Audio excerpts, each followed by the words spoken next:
Kumakalat po sa social media. Sabi nga ni Mike Tae, social media.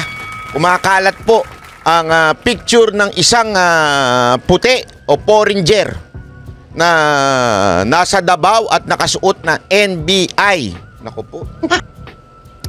Malupit po itong ganitong nangyayari sa Pilipinas. Sabi kasi nila, nagagalit sila, di ba? Na tayo daw ay inokupanan ng China. O, di ba? Kesyo tayo daw ay sinasakop ng China. Pero ang katotohanan, itong mga otoridad, mukhang nasakop na ng ibang lahi. Ito nga pong isang foreigner. Ipapakita po natin, itong isang foreigner na ito. Ipapakita lang natin. Kasi kumalat po ito sa SMNI. Tapos, merong mga nagkomento.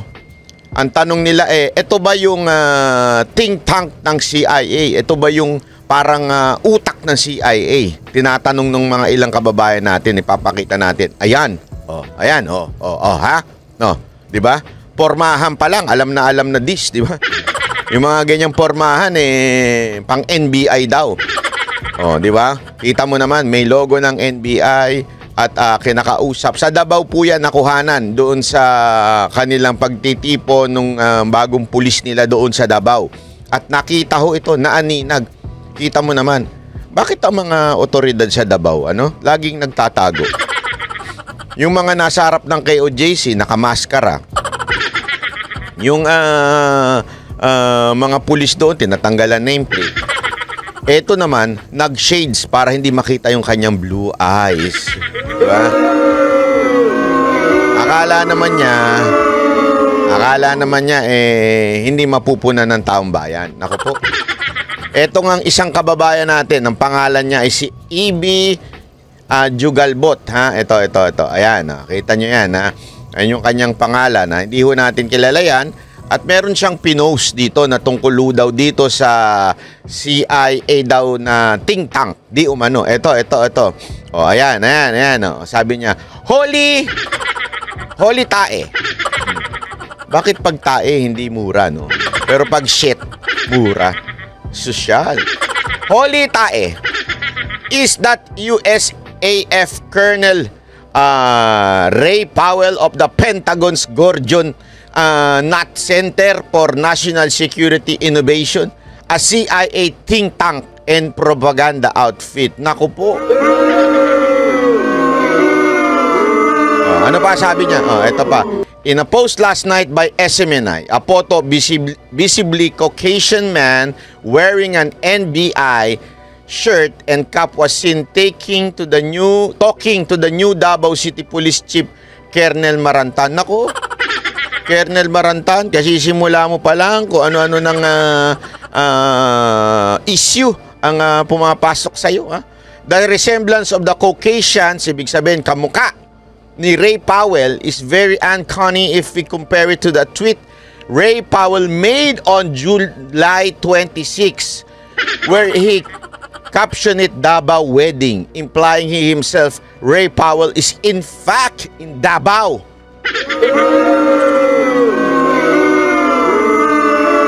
Sabi ko sa inyo, mga mahilig mag-post dyan Kaya yung mga kalalakihan, easy. Huwag kayong post ng post tapos ipapaalam ninyo sa mga asawa at jowa nyo.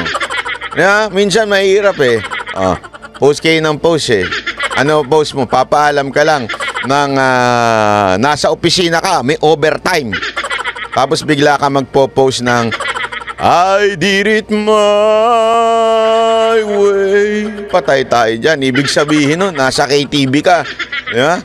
Siyempre, pag nalasing ka na, sabi mo, wala namang picture, po-post ko na lang to. I did it my way. Iyon pala, yari. Tapos biglang sumunod na post.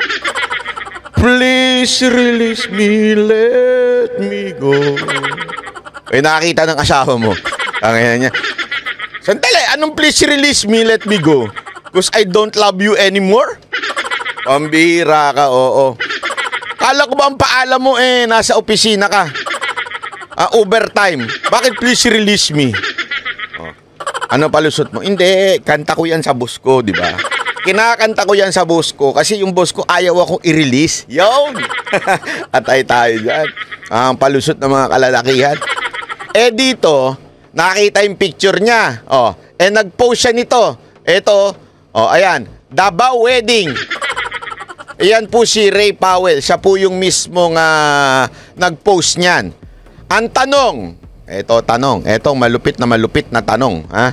Ang tanong, siya po ba yan? O etong puti na yan?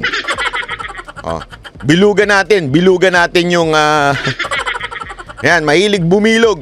Jojo, pasok Jojo. Hindi, isa pang mahilig bumilog, alam mo ko sino? Ha? Si paring Abalos. Abalos, paki-check nga yung tenga nito kung sakto ba yung tenga niya sa tenga nito. Tingnan natin kung pareho sila ng tenga. Di ba? Ayan. Tingnan ninyo. Wala ako sinasabi na siya yan, ha? Hindi ko po sinasabing siya yan. Okay? Linawin lang natin. Kayo na po ang tumingin kung siya yan o hindi siya yan. Ayan. Siya ho ba yan? Yan. Siya yan? Siya ba yan? Yan ang tinatanong natin ngayon. Kasi yan ang sabi nitong sulat na ito.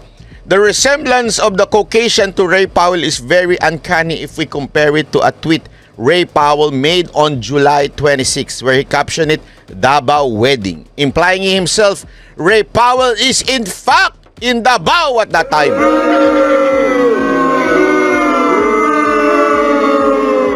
Di umano. Mali na, may di umano. Whether Powell has left Davao, we really don't know. More than the question of identity of the Caucasian man are the following very important questions we need to ask. Ang lupit ng mga Englishan nito. Why is this Caucasian wearing an NBI uniform which by law must and should only be worn by authorized Filipino agents of the law? NBI director, diba? Bago ka pa naman. Bagong appointed ka pa naman. Pwede ho bang pakisagot ho ito? Pakisagot po ito kung ito po ba ay totoo?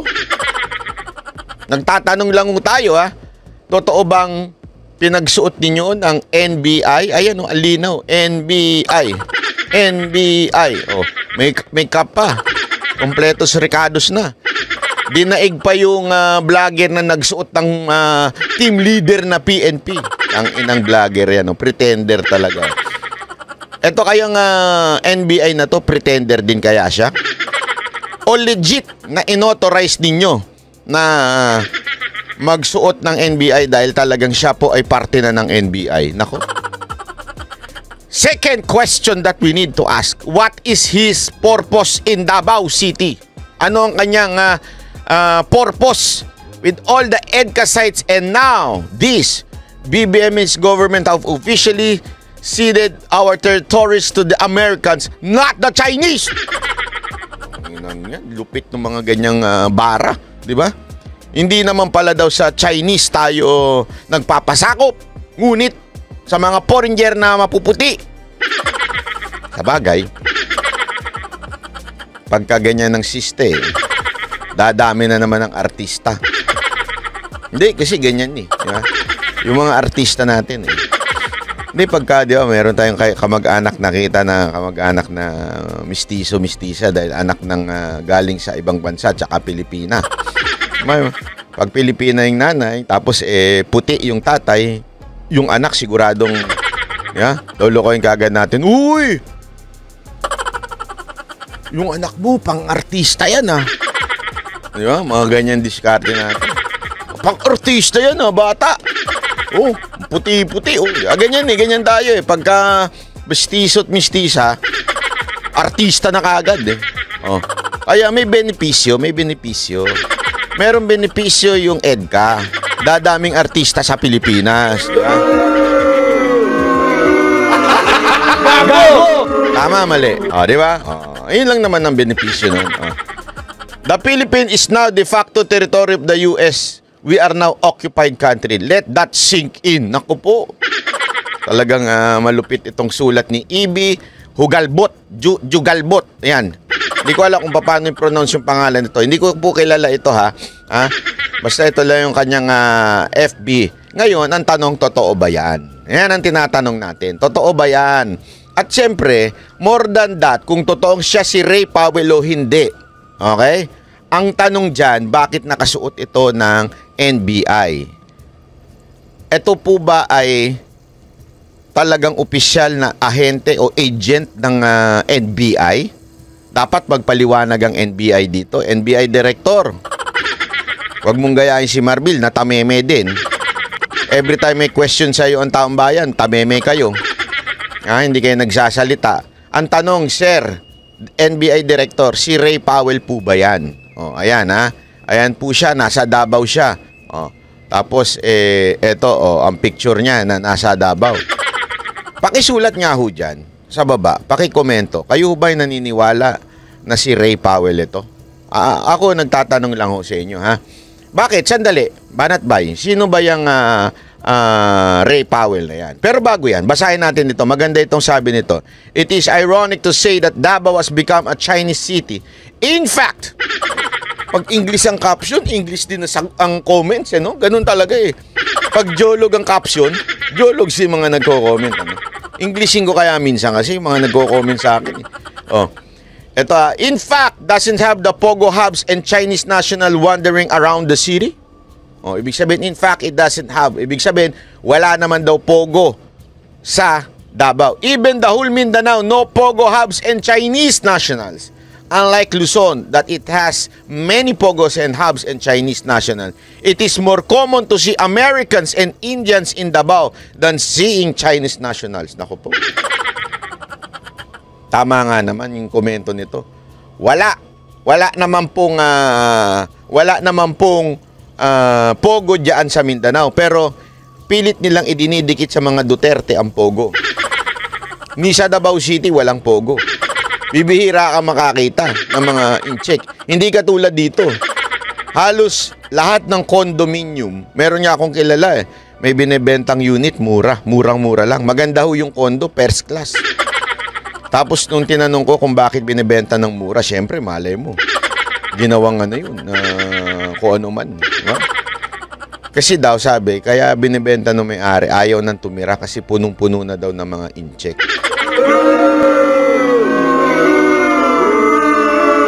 Metro Manila yan, ha? Tapos, ang pagbibintangan nila na may kasalanan na at ikukonekta nila sa Pogo ay si Duterte. Sa totoo lang, hindi mga in-check ang naan doon. Kung hindi itong itong maputing to. Kaya nga tinatanong ng taong bayan, NBI Director, otorisado ba ito? Pangalawang tanong, si Ray Powell po ba ito? Bakit po ba? Ano bang problema kay Ray Powell? Ito po si Ray Powell, ha? Ewan ko itong, kasi according sa mga nakikita natin, ito yung kanyang description. Si Colonel Raymond Powell. Pag nai-interview siya, ang tawag sa kanya, Colonel. Kaya titingnan natin kung ito yun.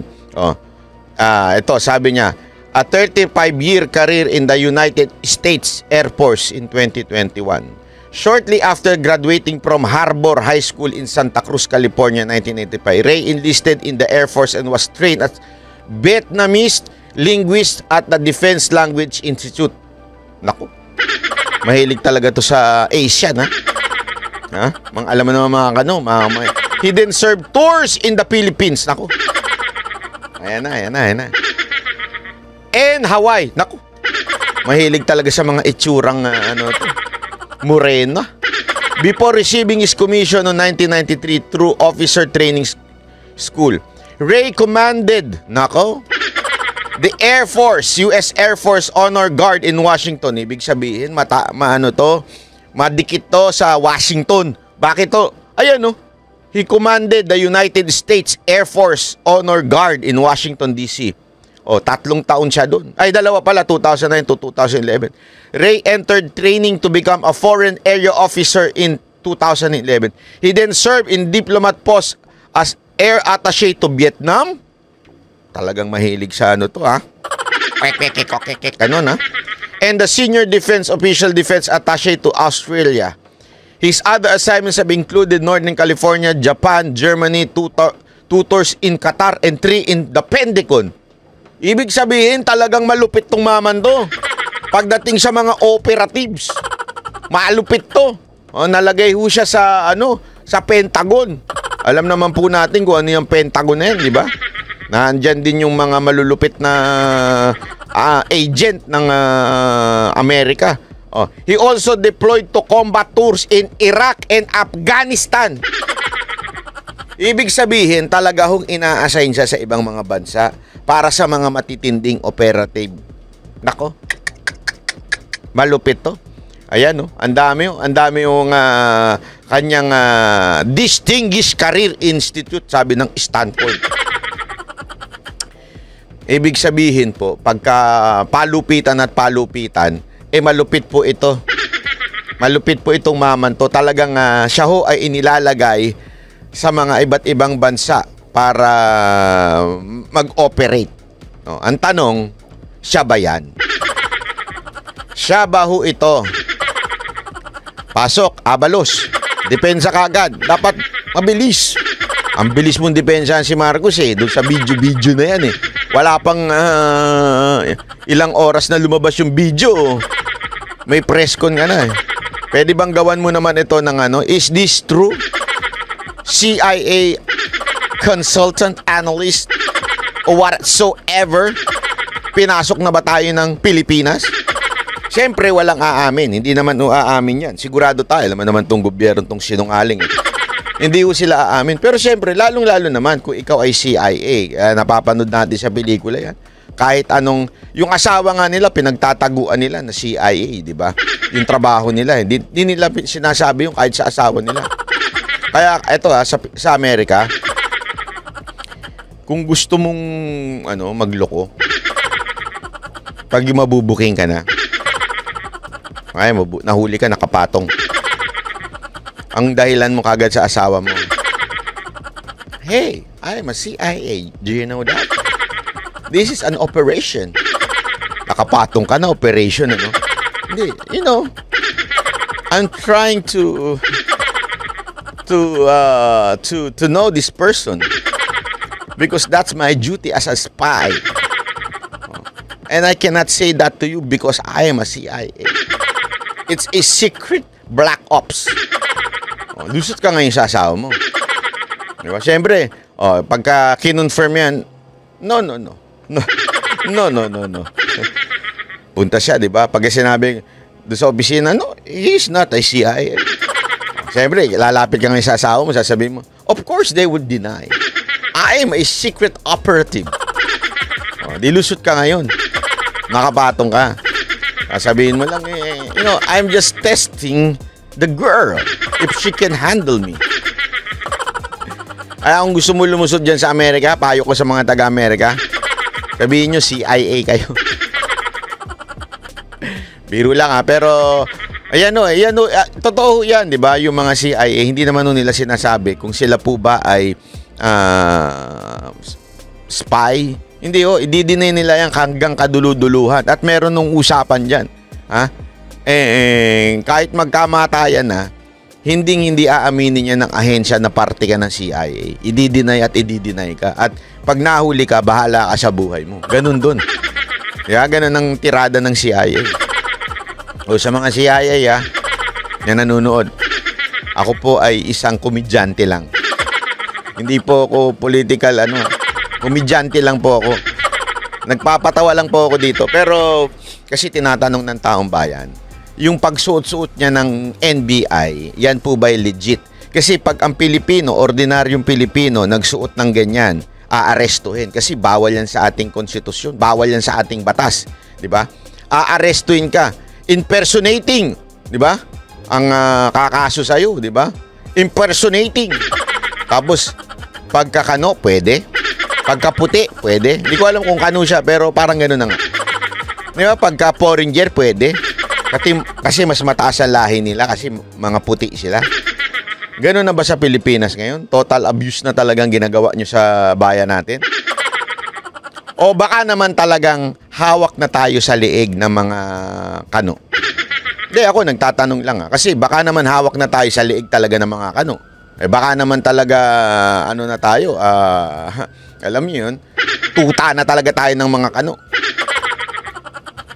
Mr. Marcos, ako nagtatanong lang pwede ho bang pakibantayan naman po yung mga tauhan ninyo? O baka naman sir, talagang tayo po ay may utang na loob na sa mga kano, kaya inahayaan ho natin ito. Ako po yung nagtatanong lang sir.